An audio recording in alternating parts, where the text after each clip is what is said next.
एक झाड़ू लगाने वाला गिरिराज जी की तलेटी में झाड़ू लगाता था, उसको मंदिर में प्रवेश नहीं करने देते थे लोग।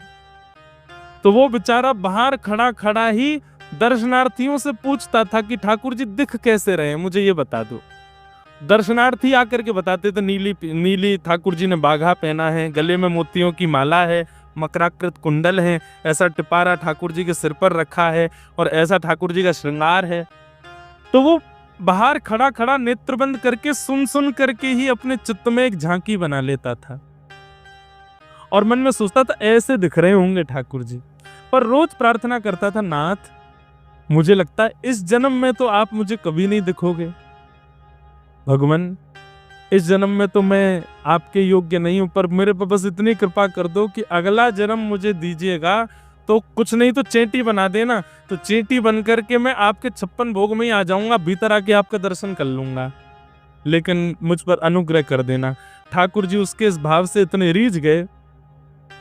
गोविंद दास को बोला था कि दाल बाटी खाने आएंगे, और मंदिर बंद करके सब तो चले गए वहां से, सब लोग भोजनालय में भोजन प्रसाद पाने लगे। ठाकुर जी मंदिर से निकले अचक करके बाहर। जैसे ही बाहर निकल करके आए तो गिरिराज पर्वत के नीचे वही झाड़ू लगाने वाला नेत्रों से आंसू बह रहे थे, ठाकुर जी का चिंतन कर रहा था, आज ठाकुर जी ऐसे दिख रहे हैं। उसने जैसे ही नेत्र उठा करके ऊपर देखा तो नीला बाघा पहना है, मोतियों की माला पहनी है, मकराकृत कुंडल पहना है, चांदी का मुकुट चमक रहा है मस्तिष्क पर। ठाकुर जी के केश घुंघराले लहरा रहे हैं और ठाकुर जी अपना एक पाम हाथ में पकड़ करके और एक पैर पर लंगड़ी जैसे खेलते हैं, ऐसे ठाकुर जी कूद रहे हैं यहां से वहां। नीचे से झाड़ू लगाने वाले लिखे, अरे ऐसा पुरुष तो मैंने जीवन में कभी नहीं देखा, ये कैसा पुरुष है। नीचे से ही ठाकुर जी को देखने लगा। अब स्वरूप उसको पता था तो उसने कही ये जरूर ठाकुर जी होंगे, वहीं से प्रणाम कर। ठाकुर जी बोले प्रणाम कर रहा हूं, दारी के जल्दी ऊपर आ, कांटो लगो मेरे पाम में, या को निकार। बोलने लगा, बोले मैं ऊपर नहीं आ सकता, गुसाई जी मारेंगे, सब लोग डांटेंगे मुझे। अरे नहीं गुसाई जी ऐसा कुछ ना कहें, ये सब तो बाहर के लोगों ने नियम बना दिए, मैं तो सबसे मिलूं, तू आजा जल्दी ऊपर। जैसे ही ऊपर गया, ज्यों-ज्यों ठाकुर जी के समीप जाए त्यों-त्यों उसके नेत्र सजल होते जाएं।